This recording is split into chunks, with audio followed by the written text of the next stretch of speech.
So the process of making sake, although very intricate, will cover the main grounds, and we'll go into diversions from there on. The first base is the rice. So you end up with harvesting rice, you let it dry, and then it comes to the brewery, and you actually mill the rice. So this creates, as we spoke earlier, the different steps. And I like to look at it as a triangle at this point, because in half of it, you have honjoso or brewer's alcohol. The other side, you have the regular junmai, pure rice. So you have the three steps, right? And when the rice comes into the brewery, then you go into milling or polishing away out of the grains of the rice, as we spoke about, and creating that style. From there on, the rice is milled, it comes to the brewers, and then you start the process. And first, you soak the rice with such precision. The brewmaster will sit there with a little clock and just kind of time it. So you soak the rice, and then you steam it. From here on, you split the batch into two parts.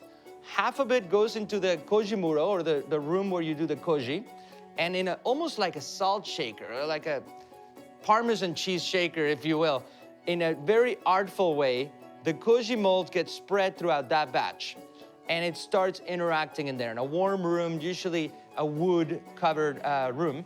The other part gets the yeast, and it starts kind of doing its part on interaction.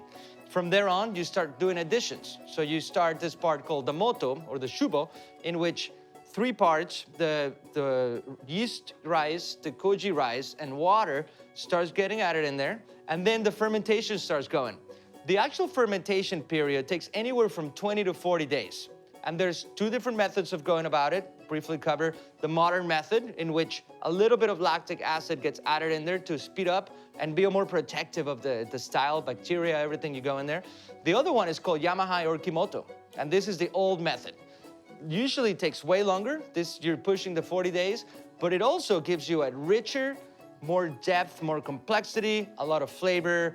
I mean, talk about like hairy-chested sumo wrestler qualities, kind of richer and developed. So after this fermentation goes, then you have your pressing period and filtration. So your filtration and pressing can be done modern day and most popular with a machine called yabuta.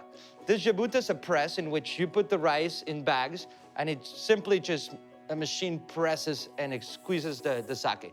Perfectly way of making sake. The other one, a little more ancient and a little more rustic in a way, is called fune. It is a wood box in which the bag of the mash goes in there, and it kind of gets pressed. Almost like, reminds me of making tortillas with a real tortilla kind of press kind of thing. So you're pressing it, the juice comes out of the side. And the other one, which is quite eccentric, and it has a lot of delivery, is called shizuku. Shizuku refers to drip method. You basically grab the rice, put it in a bag, like a tea bag, if you will, and hang it. Some producers go to extreme lengths. For instance, making an igloo every year and hanging it in Hokkaido and making it a delicious drip-style method. Otherwise, you can just grab it and put it in your regular brewery. No pressure added, so you only get the purity of the rice, of the sake in that method. Several brewers choose distinct ways of aging. So you can have a week-long, a month-long, months-long, before releasing your sake, depending on the house style. But also, there's a term called koshu sake. Koshu sake is aged sake. By law, has to be at least 3 years aged. So this aged sake will obviously develop a little more characteristics of Madeira, a little more Madeirized, oxidized, nutty, cheesy qualities in some cases. Very delicious, mouth-watering, my mouth's watering right now. But it creates that kind of richness, delivery, in some ways, very, very small production throughout Japan, but growing some popularity, even in the US. And also, I mean, the process of aging sake, you could have some aging sake at your house, especially when it's a vintage sake. It's fun to, personally, it's fun to go back vintages and do verticals of sake, which is pretty unique and unheard of in a lot of ways.